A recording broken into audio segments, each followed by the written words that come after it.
అదే RTV app వార్తల్ని క్షణాల్లో చదివే అవకాశం ఉంటుంది. ఒక న్యూస్ పేపర్, ఒక టెలివిజన్ ఛానల్ మీ చేతుల్లో ఎప్పుడూ ఉంటాయి. ఆర్టీవీకి స్వాగతం. నేను మీ శ్రీనివాస్. స్వతహాగా అతను ఒక మత్స్యకారుడు, కానీ కొన్ని అనుకోని ప్రమాదం వల్ల అతను ఒక కాలు కూడా పోగొట్టుకోవడం జరిగింది. కానీ అతను మొక్కమైన దీక్షతోటి, పూర్తిగా ఆత్మవిశ్వాసంతో కూడా ఒక ట్రాక్టర్ని అయితే కొన్నాడు. కుటుంబాన్ని పోషించాల్సిన బాధ్యత అతనిపై ఉంది కాబట్టి ఎంత కష్టమైనా ఆ ట్రాక్టర్ని నడుపుతూ ఇటు మత్స్యకారులకు సహాయపడుతూ అతను కుటుంబాన్ని పోషిస్తున్న పరిస్థితి అయితే ఇక్కడ ఈత మొక్కలు మన్నూరు పెద్దపాలెంలో అయితే చూస్తున్న పరిస్థితి. మనతో పాటు ఉన్నాడు శ్రీహరి. వారు మాట్లాడి తెలుసుకున్న ప్రయత్నం ఇప్పుడు చేద్దాం. అసలుకి అతనికి ప్రమాదం ఎలా జరిగింది, ఇప్పుడు ఎలా జీవనం కొనసాగుతుంది, అతను ఆత్మవిశ్వాసానికి ప్రధానంగా ఎవరు ఆదర్శం, వారు మాట్లాడి తెలుసుకున్న ప్రయత్నం ఇప్పుడు చేద్దాం. చెప్పండి శ్రీహరి గారు, నమస్తే. మీరు స్వతహాగా మత్స్యకారుడు, వేటకు వెళ్ళేవాళ్ళు, అనుకోకుండా ప్రమాదం జరిగింది. అసలు ప్రమాదం ఎలా జరిగింది? బైక్లో వస్తున్నాము, సీరియల్ పోయి వస్తుంటే ఒక కారు గుద్దేస్తుంది. కారు గుద్దడం వల్ల పాపం నాకు అంటే బండి నడిపేవాడు చనిపోయాడు. నేను అనుకున్నాను కాలు కట్ అయ్యింది. ఎట్టా బతికాము, ఎట్టా పోషించుకోవాలని ఒక ట్రాక్టర్ కొనుక్కున్నాను. ట్రాక్టర్ కొనుక్కొని ఈ బోట్ల కోసం, మత్స్యకారుల కోసం అది ఎత్తుకుంటా దాన్ని బరువు మోయలేక కష్టపడుతుంటే నాకు ఆలోచన వచ్చి ఒక ట్రాక్టర్ కొనుక్కున్నాను. ఏదో వాళ్ళు కష్టపడి ఆటకు పోయి వచ్చినప్పుడు ఆ ట్రాక్టర్ లాక్కోవడం, వాళ్ళు ఇచ్చిన డబ్బులతో బతుకుతూ జీవనం సాగిస్తున్నాను.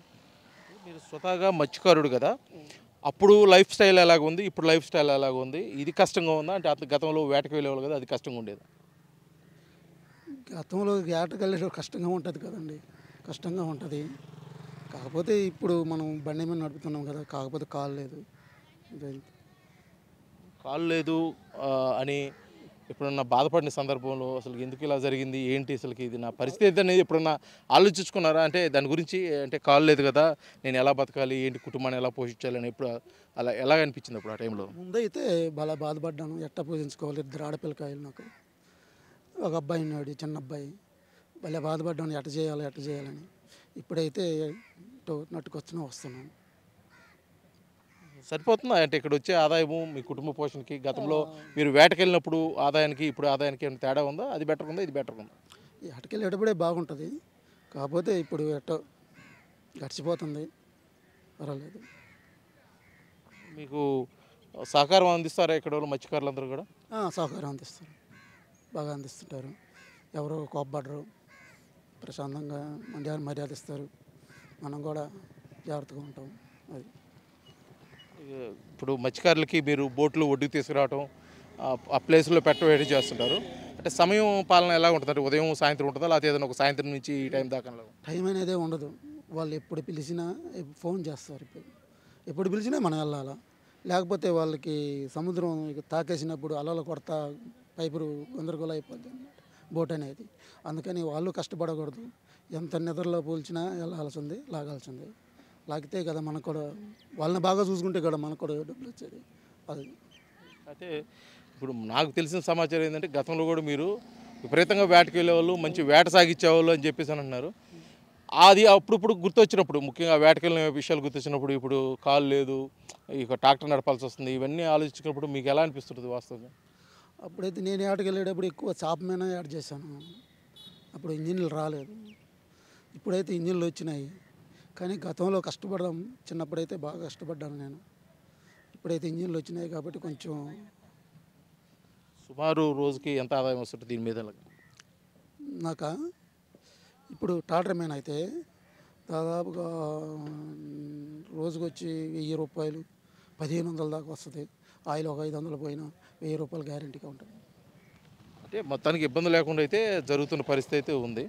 ముఖ్యంగా ఇప్పుడు మీరు బ్రతుకుతున్న ఈ బ్రతుకు ఇంకొద్దిగా మెరుగ్గా కొనసాగాలంటే మీరు ఏమైనా కోరుకునే అవకాశం ఏమైనా ఉందంటే, ఏదైనా ప్రభుత్వ అధికారులు కానీ, నాయకులు కానీ, స్థానికంగా మీ ముఖ్యంగా వికలాంగుల కోటాలో కానీ ఏదైనా ప్రభుత్వం నుంచి ఎటువంటి సహకారం కోరుకుంటారు? సహకారం అంటే ఇప్పుడు ప్రస్తుతానికి అయితే పెన్షన్ వస్తుంది, జరుగుతుంది. ఇంకా సహారం అంటే మనకేముంది, అది ఏం కాదు. ముందు మాకు మత్స్యకారులు ఈ బోటు రాకుండా చూస్తే వాళ్ళు బాగా పచ్చగా ఉంటే నేను పచ్చగా ఉంటే ఏదో నాకు ఒక్కరికి ఏమైనా ఇస్తే అవసరం లేదు నాకు. వీళ్ళు బాగుంటే మేము అంత బాగున్నట్టే. అందరూ బాగుండాలా. వీళ్ళు పాపం వాళ్ళు మత్స్యకారులు ₹1,00,000 వల కొనడానికి వడ్డీలు తీసుకొని వచ్చి బాధపడి వడ్డీలు తీసుకొస్తారు కొంతమంది. అది కూడా లేకుండా సొమ్ములు పెట్టి ₹1,00,000 వల తెస్తే వాళ్ళు ఏటకి వెళ్తే ₹1,000 2,000 వస్తుంది. అది ముగ్గురు వెళ్తారు ఏటకి. 500 600 పంచుకోవడానికి వెళ్ళి ₹1,00,000 వాళ్ళు పోగొట్టుకొని వస్తున్నారు. అది ముఖ్యం. వాళ్ళు ఎంత బాధపడుతున్నారు, వచ్చి ఏడుస్తా మళ్ళీ ఎక్కడ అప్పు చేయాలబ్బా ఈ ₹1,00,000 వల కోసం మళ్ళీ ఎక్కడ అప్పు చేయాలని బాధపడుతున్నారండి. ముందు ఆ బోటు వాళ్ళని కల్లూరు బోట్ అంటది ధరెమ్మడే వచ్చేస్తారు. వాళ్ళున్నా లెక్క చేయరు, ఏమున్నా లెక్క చేయరు, లాక్కొని వెళ్ళిపోతారు. లాక్కొని వెళ్ళిపోతే కట్ అయిపోద్ది. కట్ అయిపోతే వాళ్ళు దొరకదు. ఇదే మొత్తానికి మీలాగా ఏదో యాక్సిడెంట్లో వికలాంగులైన వాళ్ళు కానీ లేకపోతే ఇంకొక రకంగా దెబ్బతిన్న వాళ్ళు కానీ చాలామంది నిరుత్సాహంలో చాలా కృంగిపోతుంటారు. అంటే వాళ్ళు మేమేం చేయలేము, మాకు కాలు పోయింది చేయిపోయింది అనేది. ముఖ్యంగా ఒక ఆత్మవిశ్వాసం పొందుకున్న శ్రీహరిగా మీరు అటువంటి వారికి ఏదైనా సలహా ఇస్తే ఏమిస్తారు?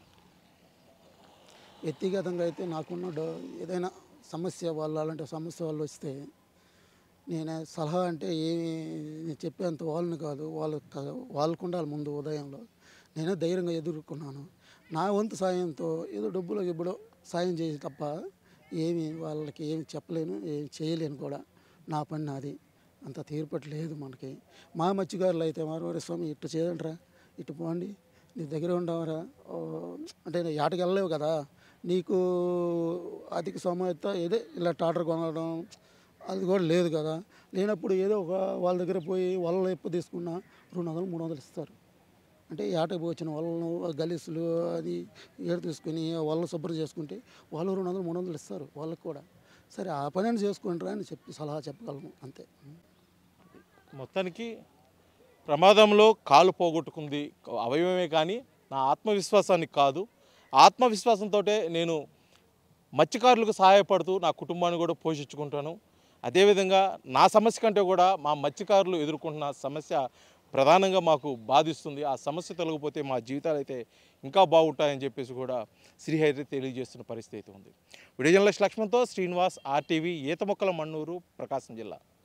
మరిన్ని వీడియోస్ కోసం ఛానల్ ని సబ్స్క్రైబ్ చేయండి. లేటెస్ట్ అప్డేట్స్ కోసం వాట్సాప్ ఛానల్ ని ఫాలో అవ్వండి. ఆ లింక్ డిస్క్రిప్షన్ లో ఉంది.